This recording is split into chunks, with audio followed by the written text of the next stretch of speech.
Salut Roulette D, Papa DM, et aujourd'hui je suis très content et très fier de vous présenter mon premier jeu de rôle que je partage comme ça. C'est Gremlin, le jeu de rôle.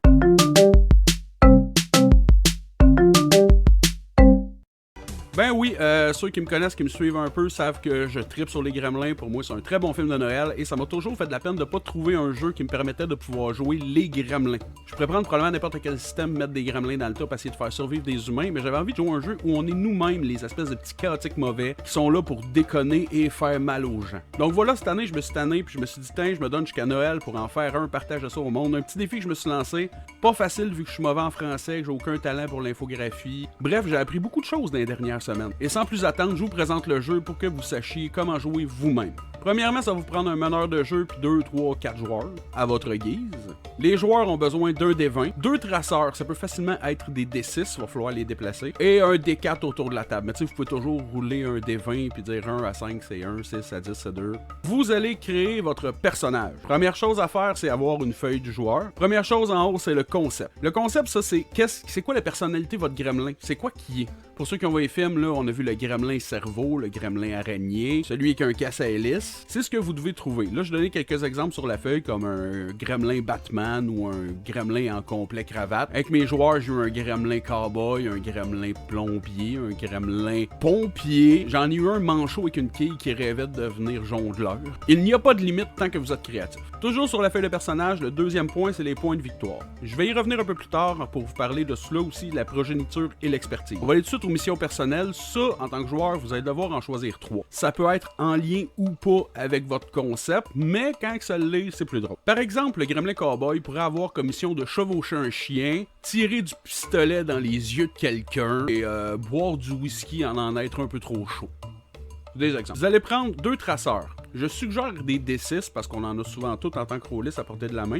Vous allez les déposer sur le chiffre 10. Maintenant que votre personnage est fait, on va passer au bout qu'on jase en groupe. Vous allez décider qu'est-ce qui va mettre fin à votre session de jeu. Ça, c'est pour faire des one-shots, puis c'est fait pour être super simple et facile. Donc, on peut dire on joue pendant 1 heure, pendant 2 heures. On peut prendre une mission de groupe, parce qu'il va falloir choisir une mission de groupe, puis dire, une fois qu'on va réaliser telle mission de groupe, c'est terminé, ben là, on va en choisir 3, puis on fait les 3. L'important, c'est que vous sachiez quand est-ce que ça finit. D'ailleurs, vous allez choisir en groupe, à ce moment-ci, une mission de groupe. Là, on parle de quelque chose de pas mal plus gros que les missions personnelles. En tant que mission personnelle, vous pouvez tirer dans les yeux de quelqu'un, mais en groupe, on parle de trucs genre faire exploser une centrale nucléaire, essayer de passer à la télé, rencontrer Chuck Norris. Vous allez prendre quelque chose de big. La mission de groupe est faite en sorte que même si vous êtes des chaotiques mauvais, votre clan de gremlins est obligé de rester ensemble pour réaliser cette mission-là. Parce que sinon, c'est sûr que les personnages, les joueurs vont faire en sorte que les personnages vont partir chacun de leur côté pour réaliser les missions, puis ça sera plus un jeu de gang. Les règles maintenant. On commence la partie, vos traceurs sont à 10. Votre gremlin a comme mission personnelle de créer un accident de la route. Donc, première chose qu'il va faire, c'est essayer d'escalader un lampadaire pour voir s'il y a des autos qui s'en viennent. Ça va être un jet de corps. Il va rouler un D20. Si le résultat est inférieur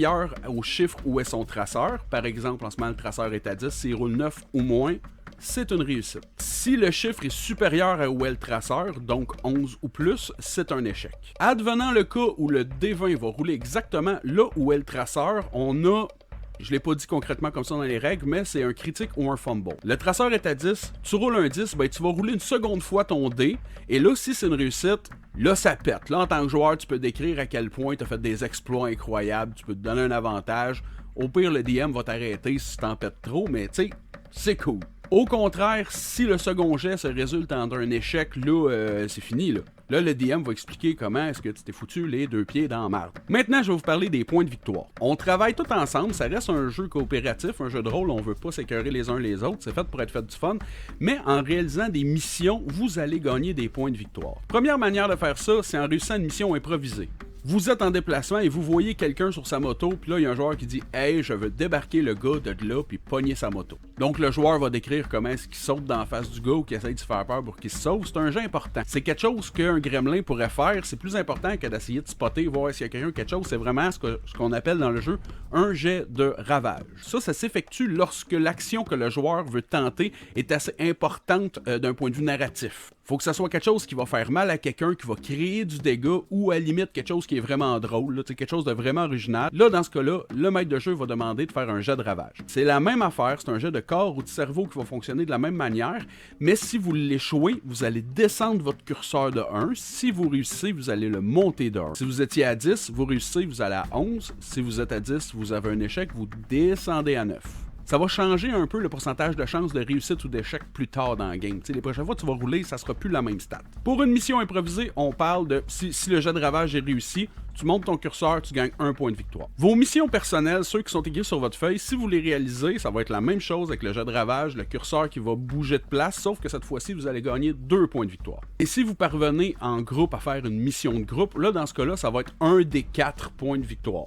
Petite règle importante ici, si le jet de ravage est effectué après avoir roulé le chiffre exact, ben le curseur va se déplacer de 2 dépendamment si c'est un critique ou un fumble. Puis ça, c'est une mécanique que j'aime vraiment beaucoup parce que quand on roule le chiffre exact, le joueur vient un peu nerveux parce qu'il sait que là, ça va être soit spectaculaire, soit vraiment de la chenoute.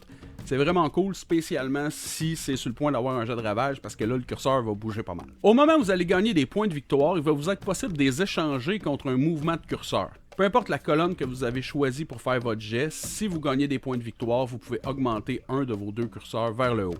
Vous gagnez 2 points de victoire, vous pouvez prendre 1 point dans le cerveau, 1 point dans le corps, il n'y a pas de problème. Si vous êtes blessé, vous allez perdre 1 point dans le corps. Si vous prenez des points de dégâts parce que vous échouez un jet d'escalade puis vous tombez, ben non, parce qu'il y a quelqu'un qui se pointe avec un gun et vous tire dessus puis vous échouez à essayer d'esquiver la balle, ben vous perdrez 1 point de corps à ce moment-là. Si vous êtes exposé à une lumière vive, descendez le curseur de corps de 1. Vous pourrez aussi sacrifier 1 point dans une des 2 colonnes pour vous donner l'avantage ou donner un avantage à un allié. Par exemple, vous êtes sur le point de faire tomber un écran cathodique sur la tête de quelqu'un en bas, mais la télé est très grosse, du coup, il faudrait se mettre à 2 pour le faire. Moi, je vais aider mon allié, ben je vais descendre mon corps de 1, puis l'autre joueur va pouvoir rouler 2 des 20 et prendre le résultat qui fait le plus son affaire. Si l'avantage est donné à un joueur sur le point d'effectuer un jet de ravage, eh bien les 2 joueurs, l'aidant et l'aidé, vont gagner des points de victoire, si c'est une réussite. Si c'est une mission personnelle, la personne qui a roulé les dés va gagner ses 2 points, et l'aidant, celui qui s'est rajouté qui a donné l'avantage, va gagner seulement 1 point parce que pour lui, c'est une mission improvisée.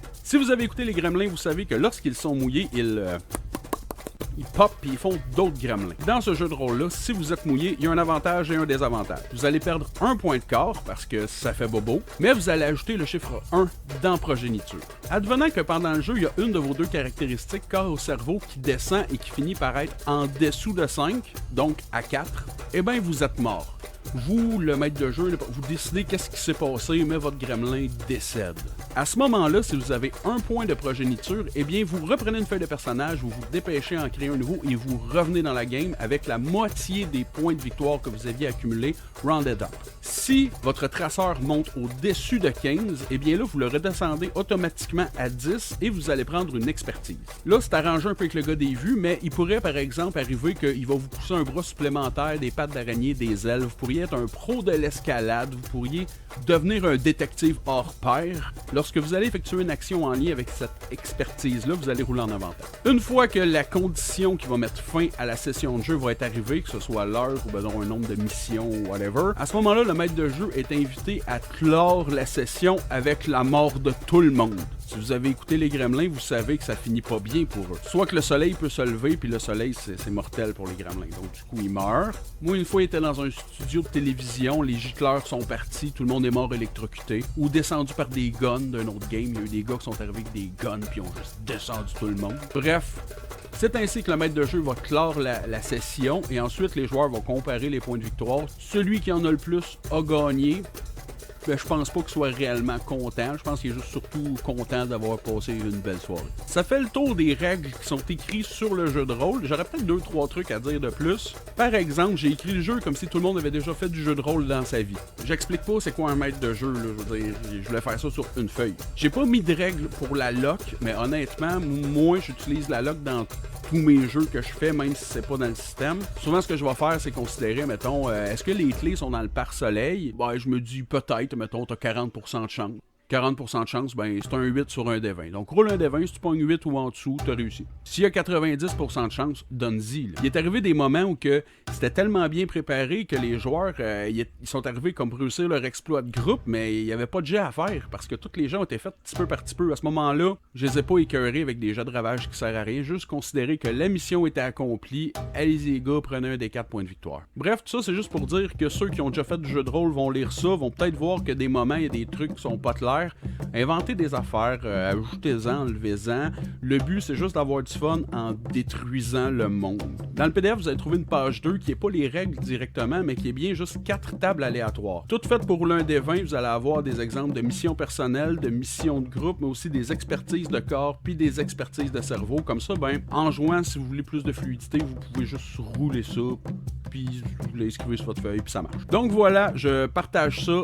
En dessous, il y a du vidéo, dans le doobly-doo, il y a un lien qui mène à... J'ai appris à faire des drives pour que les gens téléchargent des affaires. Je suis plutôt fier de moi. En fait, je suis fier de l'entièreté de ça. Toutes les images, tout ça, j'ai tout créé ça. Ça m'a demandé un peu de taponnage, mais je suis vraiment très fier. Fait que vous pouvez le télécharger en PDF. Je vais aussi le mettre sur ma page Facebook en photo JPEG, juste que les gens cliquent dessus et qu'ils le téléchargent si ça les intéresse. J'aimerais vraiment beaucoup remercier les gens qui ont fait des playtests avec moi, de la première game, la deuxième game, tout ça. Il y a des règles qui ont changé.